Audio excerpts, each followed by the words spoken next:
Hello, everybody. Over the years, we've done many shows on the relationship between the United States and organized religion, particularly Christianity. Lots of shows about how America has shaped certain kinds of Christianity or how certain kinds of Christians have been shaped by Christianity. Recently, we did a show entitled Why Smart People Still Believe in God by historian of religion, Daniel Williams, who wrote a book called The Search for a Rational Faith, in which he collapses in some ways reason, the Enlightenment, and Christianity. And in contrast, the year before, we did a show with another religion expert, Jim Wallace, very influential figure, professor and of the practice and chair in faith and justice, about how what he calls the false white gospel is threatening America. But we've never quite done a show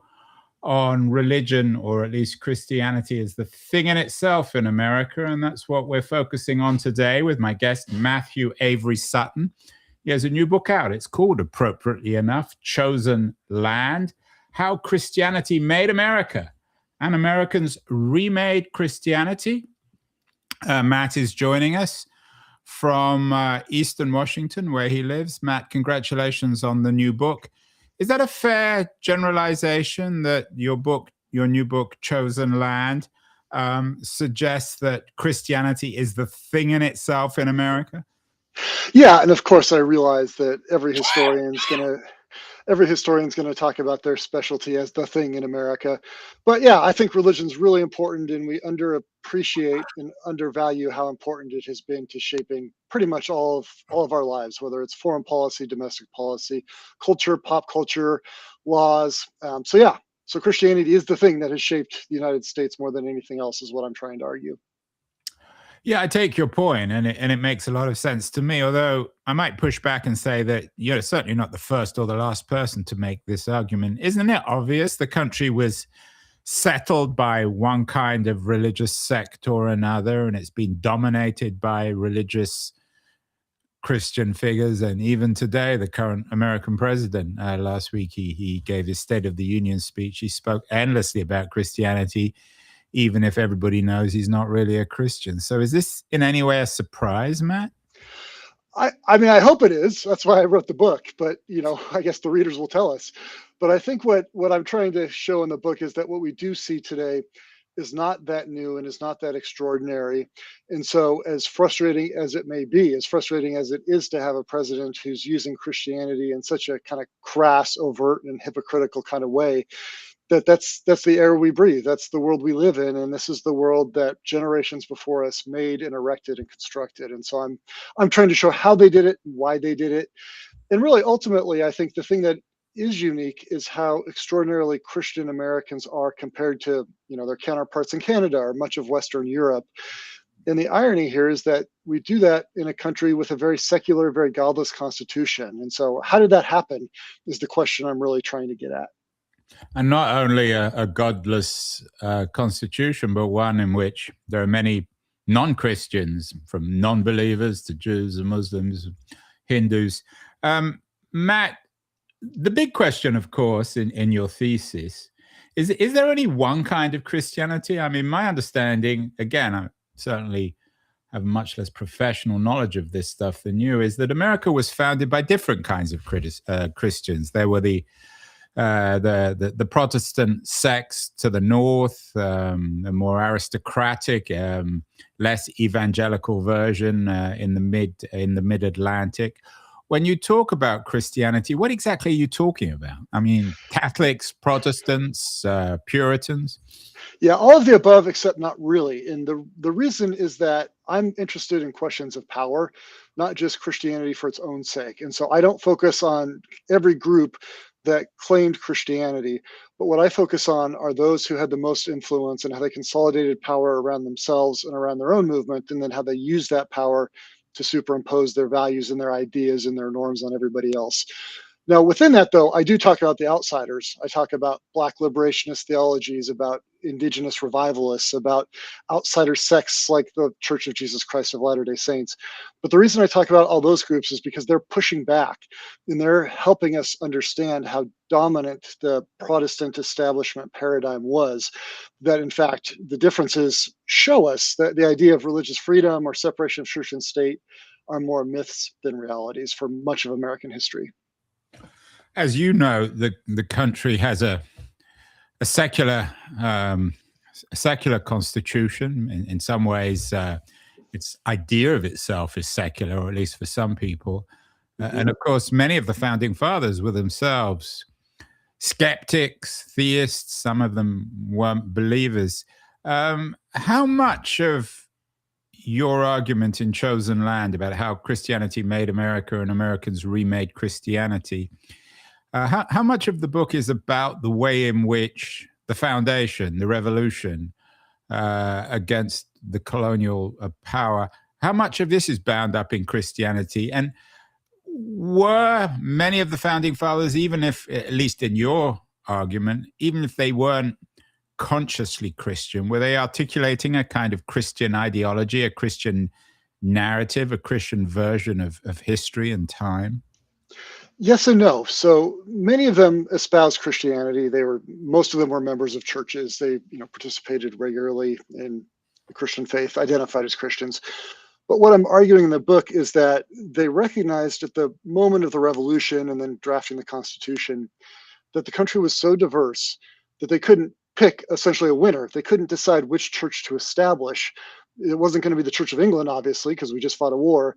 And so they had to think about, well, is it going to be the Presbyterians or the Baptists or the Anglicans or the Congregationalists? And they couldn't decide. And they also wanted to avoid violence. And so the Disestablishment Clause was pragmatic. It was practical. It wasn't ideological. It was a way to say, you know what, we're going to let all these different mainstream sects practice the religion as they want to practice it. But what they didn't anticipate, what they didn't realize, is in doing that, they basically opened up the floodgates. And so those Christians who already had the most power and the most influence then seized even more power.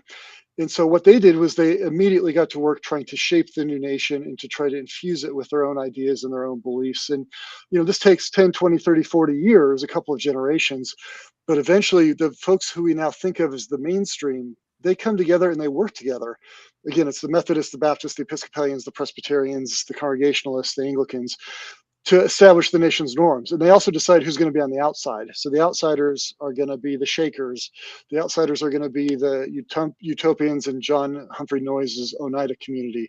The outsiders are going to be the small number of Black Christians at the time, those who were enslaved. And so they create this paradigm that's made possible by the First Amendment, but wasn't necessarily what the founders expected or anticipated. And I'll shut up quickly, but what ultimately happens is they develop an unofficial Protestant establishment in which they're able to exercise power and they're able to determine the boundaries and decide who's in, who's out, who's acceptable, who's not. So is your narrative a kind of coup? Do you suggest that the country was originally founded and made and invented, conceived by people who believed in a very sharp division between church and state, many unbelievers or skeptics, and then in the first few decades of the country's independent history, groups of Christians, consciously or otherwise, got together to take the country over? Yes, in some ways. I wouldn't use the language of coup because most of the founders were Christians. I mean, Jefferson had some skepticism. Franklin had some skepticism, but they were the most radical. George Washington, John Adams, Patrick Henry, they were all much more orthodox, much more mainstream. And so, but what ends up happening is it's not so much a coup by the Christians. It's those who are in power are able to consolidate their power. And so, many of the business leaders in the era, most of the wealthy plantation owners, the people who had the property and the means were Christians. And so they were able to use their faith, to integrate their faith with their social, cultural, economic interests. And so this is why we've never had a really powerful Christian movement to overthrow capitalism, right? That churches in the United States, with a few exceptions, people like Jim Wallace who try to push against that, but most Christians in the United States are very comfortable with hierarchies and are very comfortable with capitalism, and that should be no surprise because the founders created it this way, and Christianity just became another tool to help support this. Although there is a very rich progressive populist tradition, particularly in the 19th century, of believers who question many aspects of capitalism. But maybe we can come to that a bit later. Matt, how does this play into then the way in which American democracy was popularized? Andrew Jackson in particular. Was Jacksonian democracy, was it a consequence, a cause of what you see as, of what you argue is this takeover of America by Christianity? Well, again, I'm a little bit resistant to the language of takeover, because most of the colonizers were Christians themselves. You know, as you mentioned, the Puritans, the Catholics in the Southwest. I mean, there was never any effort to not impose Christianity on the North American continent from the moment Europeans began to arrive. This is why I call the first chapter the Christian invasion. Like Christians were always at the center of colonizing North American history, and then ultimately the crafting of the early republic. But certainly there are different versions of Christianity. And in the early republic, we see the rise of revivalism, which is this form of Christianity that focuses on the individual and the importance of individuals having this conversion experience of, essentially, to use today's language, being born again. And it is a very democratizing, and it is oftentimes anti-intellectual. And so certainly the rise of a revivalist form of Christianity, in which, you know, converts don't have to memorize creeds. They don't have to spend years studying their Bibles. They don't have to be trained and mentored over generations, but can just simply convert, can simply feel, you know, God in their hearts, this strange warming, as John Wesley put it. Makes it really easy for them to become Christians. And that goes hand in hand with the rise of democracy among white men. And of course, it's always just white men in this period. But the idea is that a democratic faith fits a democratic population or political system, and vice versa, that they're working together. How much was this bound up also in the colonialization of the West, and some people might call it the mass murder of Native Americans? I want to come to slavery and race in a few minutes. But the way in which America expanded westward and replaced Native Americans was, and that's really why, I guess, why I brought up Jackson, of course, because he's very much involved with this, or at least in justifying it. Were Christian activists of one kind or another, professionally or otherwise, were they very much on the front lines of this westward colonialization of the country, and of course of the brutal treatment of Native Americans? They were on both sides. And of course, there were Native Americans who converted to Christianity, and they used Christianity as a tool of liberation. They called for social justice. They emphasized, you know, the ways in which Jesus was the liberator, not the enslaver. But at the same time, certainly many of the mainstream denominations were working with president after president after president in trying to shape the West. And so one of the things that I focus on in the book is, when we look at the rise of the reservation system, the federal government was paying missionaries, was paying various denominational agencies to send their missionaries onto the reservations. And they basically divvied them up among the Presbyterians and the Quakers, the Catholics, a few other groups. And the purpose was to try to Christianize indigenous peoples. They believed that that would make them more complacent, more compliant, more easily integrated into the American system.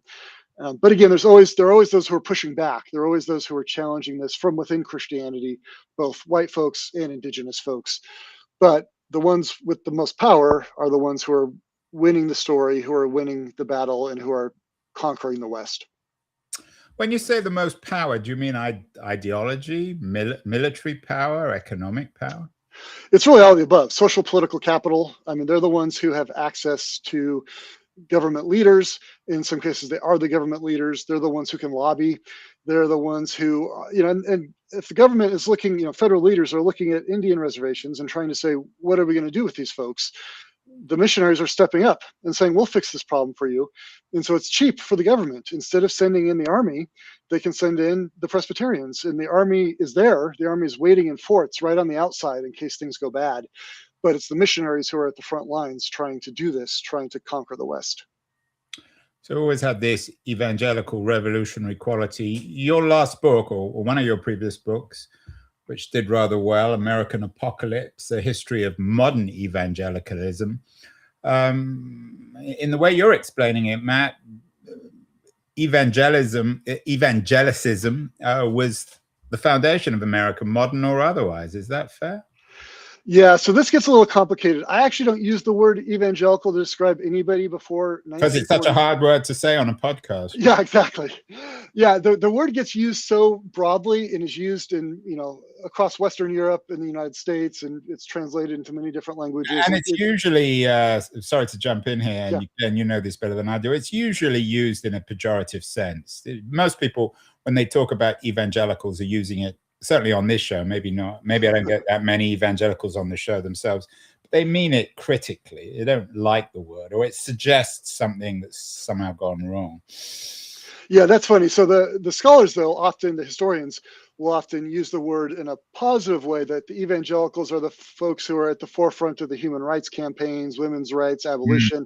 And I find that problematic, because what they're trying to do is hold up a lens to the modern religious right and say, and Jim Wallace does this, and say, you forgot your history, you forgot your rich tradition, you forgot all of the things that you did before. And in fact, they're very different kinds of people doing very different kinds of things. So when I talk about evangelicals, I'm really looking at a 20th century phenomenon that comes out of World War II. That really is fundamentalism. I think fundamentalism is a better word for it, which is also very pejorative, even more so probably than evangelical. Let's go back to the 19th century briefly. Of course, it was dominated by the American Civil War, which is often, well, I mean, there's obviously the war was about slavery, but many people have also argued it was a war about economics, ownership, the kind of country America should become. In your view, and in Chosen Land, do you argue that the Civil War was also a civil religious war between two versions, or more than two versions, of American Christianity? Yeah, I would explain it a little bit differently. When I write about the Civil War, Lincoln is at the center of that story, and I open the book with Lincoln because he's such a fascinating figure. Because the point of calling the book Chosen Land is Americans have this sense that they're exceptional, that they're unique, in that we Americans are the new Israel, God's kind of last greatest kingdom, setting the stage for the millennium. And Lincoln wasn't so sure. I mean, Lincoln actually used the language of Americans as an almost chosen people. And that was pretty extraordinary, to say that the Americans are not quite chosen yet. And so I talk about, and I look in the book at how he infuses the war with religion, with ideology, but it's a little more humble than actually the Confederates. The Confederates are the ones who craft a constitution that acknowledges God, acknowledges Jesus Christ. They believe the nation has gone off the rails because the Constitution was so secular and was so godless. And the other way that I talk about the Civil War is because it's competing groups of Christians. It's Presbyterians killing Presbyterians and Methodists killing Methodists. And so it really exposes the fragility of this effort to build this Christian utopia when you can't settle the question of slavery. So in a sense, the way you're presenting it, everything American is religion, one way or the other. It's rather like, I don't know, fish writing a history of the ocean or something. Yes and no, but I mean, if we poll Americans, right, the vast majority say they're Christian. So does it matter? When you say the vast majority, what are the numbers? So today it's just under 2/3. It has been much more. That's not I mean, that's 60. That's a little over 60%. I wouldn't call that the vast majority, Matt. Right, but we're at a low point. It's been more throughout most of American history, and we may be at a moment where we are going to become secular. And this is the question: is this the end of Christian America? And this is why I think the religious right and Trump and his supporters are so defensive, is because they recognize what's happening. They can see the handwriting on the wall. And so they're doubling down on Christian nationalism, which may be the last gasp, or maybe we're going to wake up tomorrow and there's going to be a massive revival. We don't know. But certainly, yes, my point is to infuse the centrality of Christianity into the moments, the major turning points of American history, because too often I think scholars of the Civil War, scholars of the Revolution, scholars of the Progressive Era don't pay enough attention to religion, and vice versa. Scholars of religion don't pay enough attention to what's actually happening outside of their churches or synagogues or temples to see what it is that's actually shaping the way we practice religion in the United States. Matt, the greatest modern scholar, I think, of religion was the German sociologist Max Weber.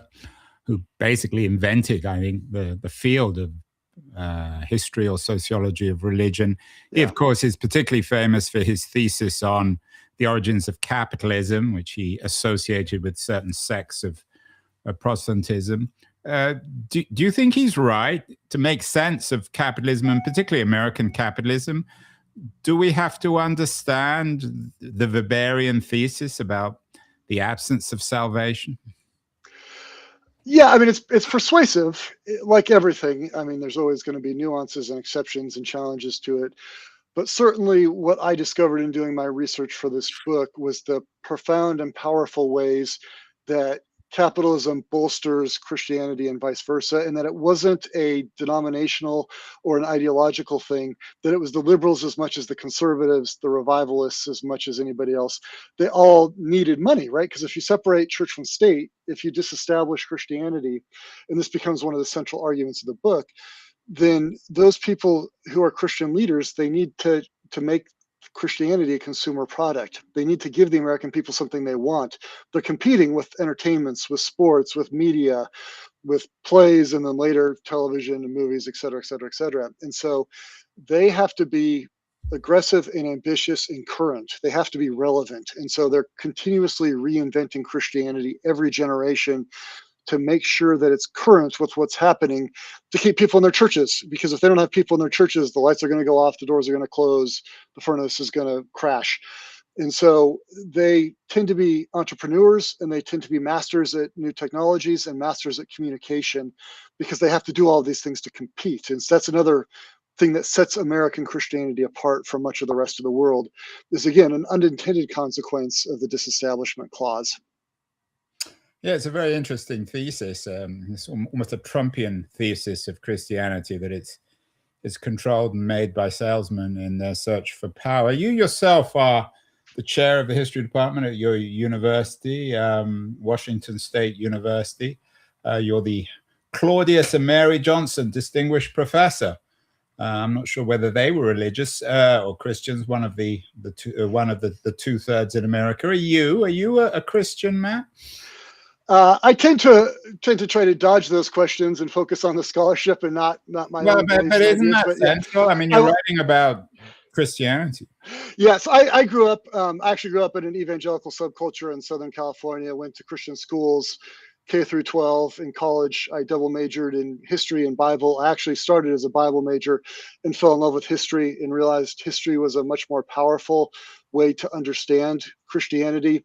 And so, you know, like everybody else, I've had moments of faith and moments of doubt and questions. And but nevertheless, I feel like in terms of my career, I have a foot in both worlds, that because I was in that world and much of my family is in that world, I can explain it to outsiders in a way that makes sense to them. But I can also help outsiders, I hope, understand a little bit more of what makes religious people tick, what makes them understand the world the way they do. Have you written Chosen Land as a kind of regret, how Christianity made America and Americans remade Christianity? So many of these books on religion are deeply polemical one way or the other. Are you suggesting that perhaps America could have had a happier, better, richer, fairer history if Christianity hadn't been so dominant? So what my favorite characters in the book are the folks I call the liberationists. So these are the indigenous preachers who convert and see Jesus as a liberating figure. They're the black preachers. They're, you know, the gay rights activists in the 1960s and 1970s who use Christianity. There are people like Barack Obama who believe that the Democratic Party needs to take religion more seriously than it does. Probably Jim Wallace too, right? And Jim Wallace too. And so for me, this story, it's not so much a regret, but it's that there are alternative visions of Christianity, in that if we are more conscious as Americans of our race, of our class, of our gender, we might recognize that we read the Bible, we understand our faith on the basis of our social location. And if Christians were a little more reflective about this, maybe they would help craft a more just, more egalitarian, more human rights focused world. But that's not what I was doing in the book. I'm like just trying to tell the story of how we got here. But in terms of my own ideology, I mean, certainly there are heroes in the book, and the heroes are the ones who see Jesus as this radical figure who wants to overturn hierarchies and wants to bring equality across different groups of people. But of course, that what you call the ideology, maybe of social justice, you don't have to be a Christian to believe in that. No, you certainly don't. No, but because so many Americans identify as Christians, those who do identify as Christians can find a social justice message in the Bible, but certainly it's not exclusive at all.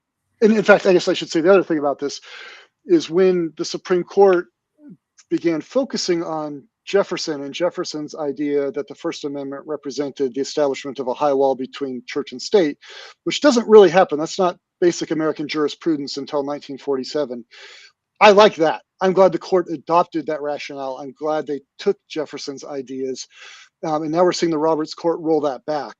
And I think the argument against the Roberts Court should be about pluralism and about democracy and about human rights. It shouldn't be about history, because I think we actually lose the historical argument. When Gorsuch says what happened in the 19th century was okay, so we can go back to that, he's right. Has a better understanding of Christianity than a lot of liberals do and of American history. But that doesn't mean that's where we should go in the future. I think we need to go do things differently in the future to be more inclusive. And certainly the future seems to be up for grabs. We did a show a few years ago with Margaret Atwood, of course, the author of the great novel, The Handmaid's Tale.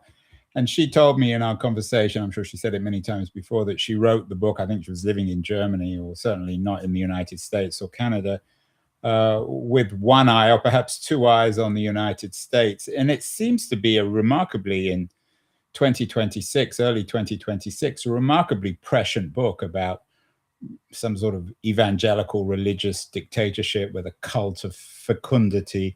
I'm sure you're familiar with the book. Did Atwood get it right? Was it an effective warning against the victory of the evangelicals? If you'd asked me this 10 years ago, I would say no. When I was writing American Apocalypse or publishing American Apocalypse, if you asked me today, I think maybe much more so than I realized at the time. And that was 2014. So before Trump came down the elevator. Today, it's increased. And this is the whole point, right? This is why you're asking the question, because Margaret Atwood got it right years before most of the rest of us saw it. And even those of us who should have known better, those of us studying this stuff, who had spent our careers immersed in evangelical ideology and Christian ideology. But yeah, I mean, I think there is a tendency in a major part of contemporary American evangelicalism that is pretty threatening to, small L liberal ideals, and they don't even pretend that they're not. That they recognize that they want to create this kingdom of God as they would define the kingdom of God, which is not the way the liberationist preachers would understand the kingdom of God. It's a very hierarchical, very powerful, top-down kind of kingdom of God that also, as you point out, is extraordinarily undermining of any kind of gender equality or equality of folks who have. Yeah, well, it's rooted in, it seems to be in one kind of male domination, sexual, political, economic, or otherwise. You wrote an interesting piece last year for The Guardian on Peter Thiel. I don't think many of our viewers and listeners are great fans of him. He doesn't have a lot of fans, I think, on the left in American politics these days. The title was "The Antichrist Has Long Haunted American Politics. Now it's rearing its head again." Thiel gave a couple of very, in my view at least, odd speeches in the US, popular speeches about the appearance or reappearance of the Antichrist. What is happening, Matt, with guys like Thiel? I mean, Thiel is a one-off, I guess, but he's a very smart guy, but also a very odd guy. How seriously should we be taking speeches by Peter Thiel about the dangers of the Antichrist? It sounds to me as if he's been watching too many Lord of the Ring movies or reading too many of the books, but he's an enormously powerful man with a great deal of political and economic influence. So the reason apocalyptic ideas are so powerful is because when we look at a world that's chaotic and that we don't understand, in which we don't know where we're going, it provides comfort, right? Because then it identifies, it helps you see who are the winners, who are the losers, who are the good guys, who are the bad guys. And of course, in Peter Thiel's mind, he's the good guy, he's the winner, he's the one who's going to right the ship. While Greta Thunberg and others, the leftists, the liberals, the environmentalists, that they're the bad guys, they're the Antichrist, they're the demons. And so whether or not he actually believes this stuff or finds it useful is, always hard to determine. I obviously don't know him. but it was odd. I mean, it was unusual to see somebody of his power and his influence who has not been real active in religious circles other than, some dabbling in Catholicism, as far as I'm aware, to make that kind of argument. But the argument is one that we could trace back to Billy Graham. We can trace back to folks in the 19th century. It's one that has resonated with different groups of Christians throughout U.S. history, and that's why I find it so fascinating that it's now, being used to justify Silicon Valley's takeover of the world. How fearful, Matt, should we be of the apocalyptic narrative that seems to that many American Christians seem to be comfortable with? You wrote American Apocalypse. Given the dangerous state of the world's always been dangerous, but it seems particularly dangerous these days in the context of Ukraine and Taiwan and what's happening in Venezuela and Cuba. Do you think that there's a danger that this apocalyptic turn in American Christianity can somehow justify or nudge America towards some sort of catastrophic war overseas? In general, no, because what the folks who are the leading apocalypticists are not idiots, and so what they recognize. Well, sorry, I'm not trying to be funny, but they kind of recognize that there's a tension between believing Jesus is coming back tomorrow, but he may not come back for 1,000 years. And so Ronald Reagan is the classic example, that he seemed to truly believe the end of the world was imminent, that he bought into this apocalyptic theology, but he was also willing to negotiate arms treaties with the Soviet Union and to try to de-escalate. And so for people like Ronald Reagan, for people like Jerry Falwell, they would say, we believe the end might come tomorrow, but we need to live as though it's not going to be for 1,000 years. What makes me nervous today, though, is somebody like Pete Hegseth. I'm not so sure Pete Hegseth understands theology as well as Billy Graham or even Ronald Reagan did. And so, if you got Pete Hegseth near the nuclear trigger, I would get very nervous very fast. There is a reading, particularly on the left, of all these people that they're just, to put it politely, hypocrites, and you could come up with some much more impolite words for people like Falwell, and often the narratives around them, the sexual scandals, the financial scandals, justify that.